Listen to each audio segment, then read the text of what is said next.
You excited about the Rex? You excited about the Rex? You excited about the Rex? As excited as we are.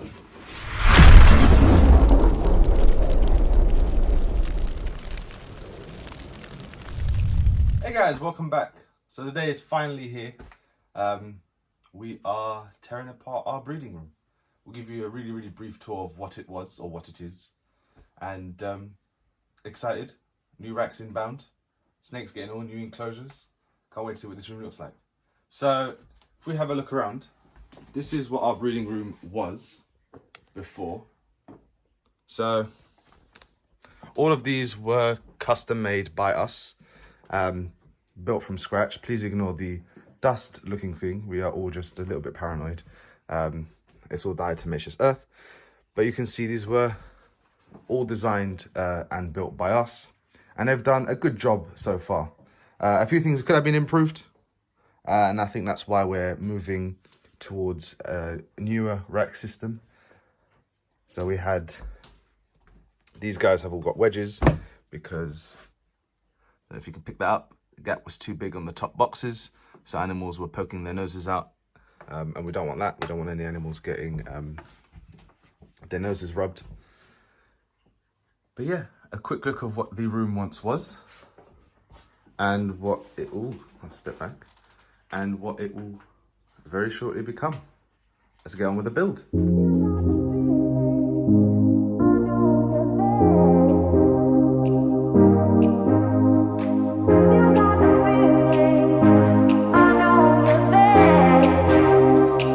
So that's all the animals out. Now let's take this thing apart.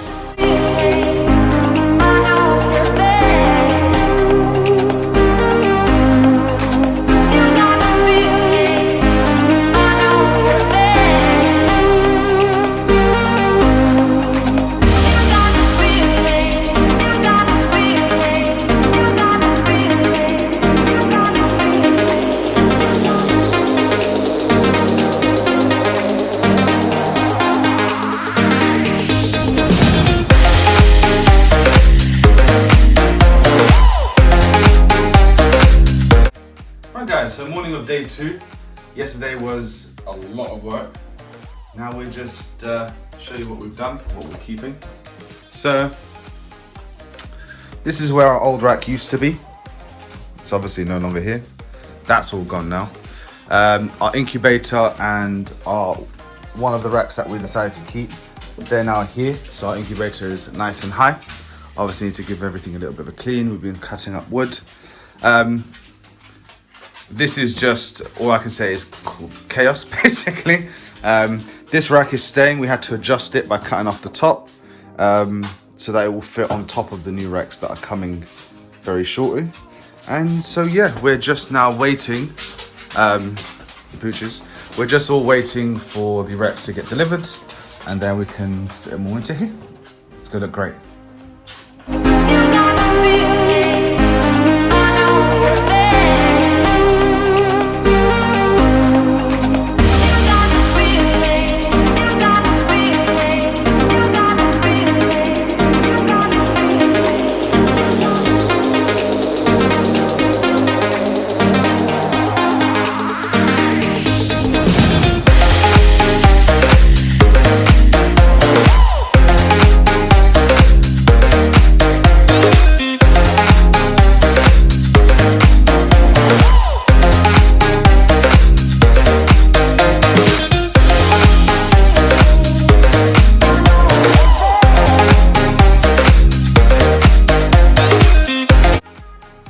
Right, so now the racks are installed, we are going to set up the substrate. Now it's our first time using Reptichip. Thanks to Paul at Urban Constrictors for sending us these. Now we've seen 2 videos, one by Justin Kaboka over in the States and his method, one by Paul at Urban Constrictors and his. So we're going to try both. We've never used it before. This may go really well, this may all go to hell.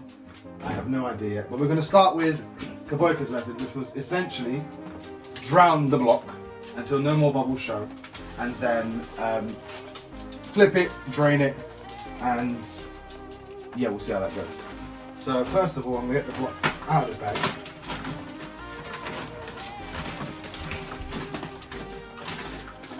with the knife. Strip this block of all its dignity, unfortunately.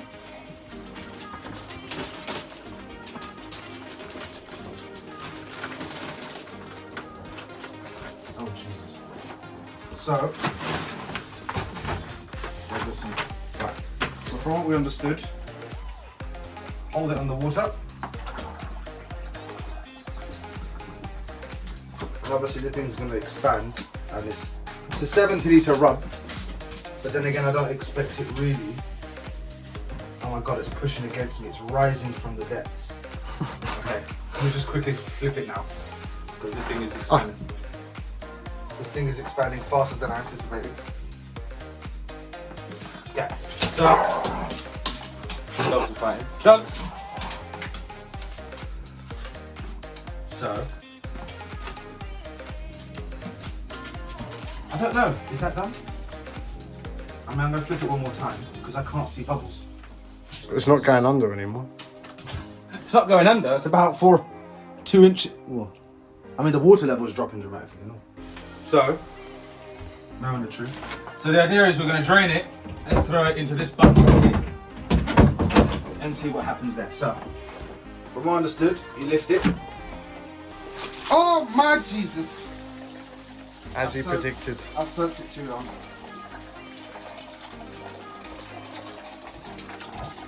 Right, I'm going to let the rest of this drain out. Please bear with us. Okay, and It's breaking. oh Jesus, there she goes. Now for the rest of the bits, I'm literally just going to tease these sickly You should have got the sieve.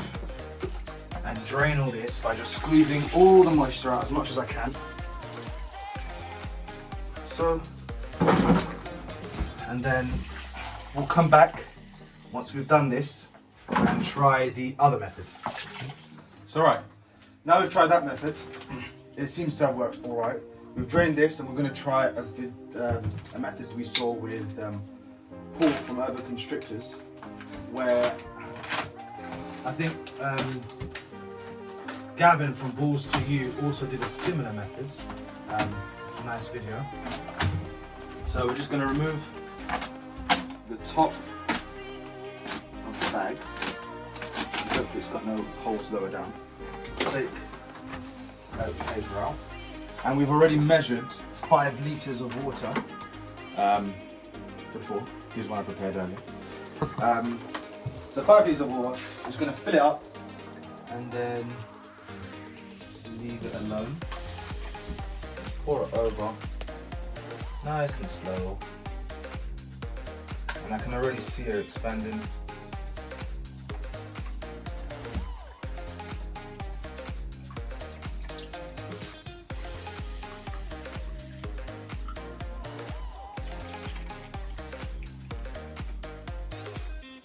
Go. She's sitting in the bag, so hopefully it's leaking a little bit. Hopefully Not too bad. yeah, it's not too bad.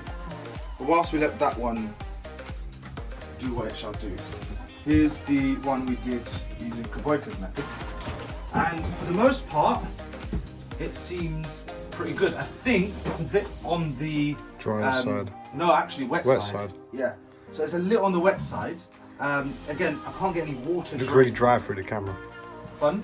Does it? Dry through the camera, yeah. So it's not. It's not dripping ringing. water. I think it's probably a little bit on the damp side by touch, but that could be my mistake for possibly having it in the water too long. But hopefully, this one here seems to be expanding pretty quick. Yeah, I mean, I thought this was water. This is actually, if you can see, this is where it's bowed. Well, where it's absorbed water and it's expanding. It is quite wet there. So I'm just going to give it Another 15 minutes or so. no, I think a couple, 5 minutes maybe. So we're going to give it a little while, and when it's ready, we'll come back. Right, so it's been about 5 minutes. We're going to cut her open. and see what results we have. Oh, there she goes. So we did have a teeny tiny hole at the bottom, we did not leak too much. Nice curvatures. Right, so I would have expected the bottom, as it is, to be a little drier than the top. Hopefully, oh, there it all goes. See? So yeah, the top's still a little dry on the dry side, but we just hold it up a little bit if we can. And I suppose just mix it in. Mix the really dry stuff in with the slightly wetter stuff. Hopefully that will distribute the moisture a little bit better.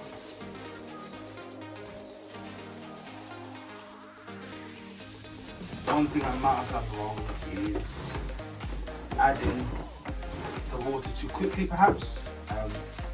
Maybe if I was a little slower with the water pouring, I would have had more time to go through the surface or the top parts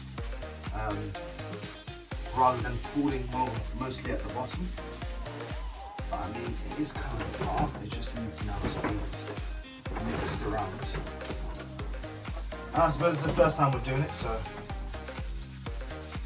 as we hopefully from now on only use Reptichip, and the hope is to house all of our animals here at Andrew's Reptiles, not just the ball pythons on Reptichip. Burmese pythons, carpet pythons, etc. It really feels like a premium product. A few more block chunks I think here.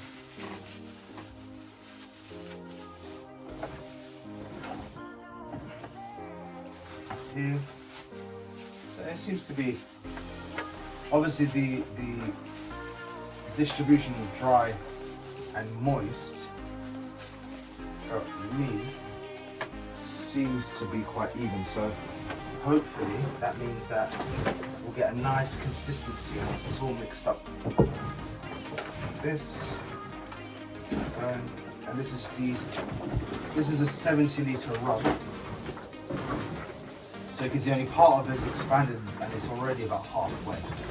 Well, no, I would say almost to the surface to be fair. So the plan is now to just give it a little bit more time like this, where hopefully, if the dry stuff is mixed well enough, my hope would be as they're in contact, this stuff is it seems to be really absorptive. It really likes to absorb. So hopefully the dry, and I mean to be fair, even with the base of it being a little bit wetter than the top part obviously, it feels pretty good. Let me try this. I think it's more or less the same to be fair. This seems to be a little bit more consistent at the moment in terms of moisture than this one. But I think this one is coming out to be a little nicer, fluffier. I don't think it's as water. I mean, I think that will work quite well. I think we may have a bit of a humidity spike, but what I might do here is, I think both techniques work pretty well, as you can see. I think what I might do now is mix the two together. That way we have this quite dry stuff overall with this slightly more moist. It's not too wet still. And if we give that a good mix, we should end up with a nice batch. So pour that all in there.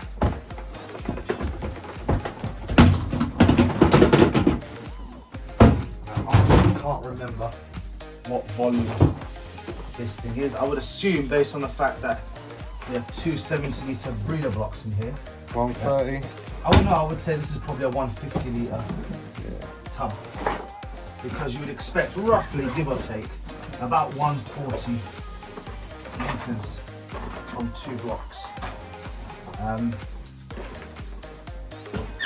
Yeah, this is feeling a lot better. Just making sure that dry stuff comes up and we're switching it.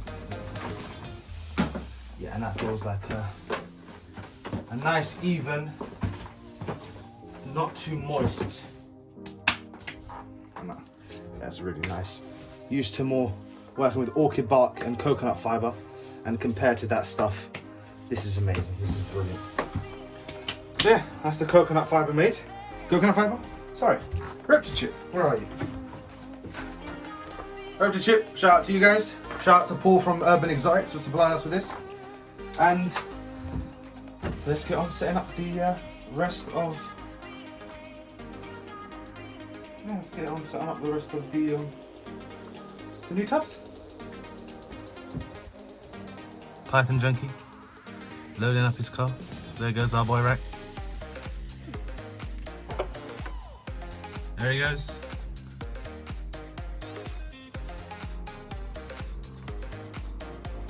MJ's Python Rex now being hosed at Python Junkie. Whoop, whoop.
So guys, it's done, it's in.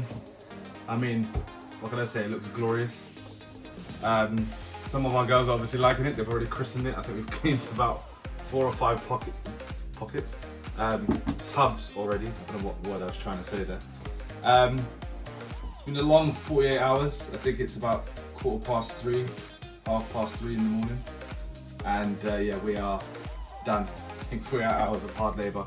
Dismantling the old rack, cutting up, taking it away. I was doing the entire room. We had to make some modifications to some of our existing racks, which are going to go up here. Obviously, you've got these racks that are in now. Thank you so much to Simon Ling and his team over at Herp Xotics for making us these racks and delivering them to us. Another big thank you to Paul at Urban Constrictors for supplying the Reptichip and getting that over to us in time for us to set up these amazing racks. I mean, over the moon. It's going to take a little while to settle in, I think, for both of us. We will be releasing a video at some point, guys, updating the whole room and its completion. Right now, if you obviously, we've still got our boa rack, our 70-litre boa rack. That still needs to be done up, and that will eventually be coming up here. We're leaving it empty for now because we are going to give it 2 or 3 days for the to keep an eye on the temperatures, to keep an eye on the animals, see how they're doing, tinker with the temperatures. In hindsight is always a pain, but in hindsight, Herp Xotics do provide the stacker plates, which we didn't get unfortunately this time, but we will be getting the stacker plates with our next order. The idea is that the rest of this wall will be all Herp Xotics racks. Our incubator now lives high, one clutch in. No lights, sorry guys, we haven't wired up the lights again. Oh, actually, aha. Yeah. So, Let there be light. that one clutch is in, it's waiting, it's cooking. Hopefully a load more clutches coming here soon. I mean, it's been a mad one. Guys, if you enjoyed that video, hit the like button, hit the subscribe button, help us out. For all of you who's shown us all the support you've shown us, thank you so much again from the both of us. We do this YouTube channel for you guys. Hopefully you learned something, hopefully you enjoyed. We will, like I said, we will release a video here in a couple of days, probably a week's time maybe, just really going through the entire redo of the room, show off some of our animals that we have here. Once everything's set up and everything's ready and going and everything, we've tinkered around and we've got everything zeroed in as we really want it to. That's enough from me. We're gonna go to bed. We're dead. We're finished. I'm cut. I'm bruised. It's been a mad one, but it's really been worth it. Guys, once again, don't forget to hit that like and subscribe button. We really appreciate the support. And until the next video, we'll see you then. Bye.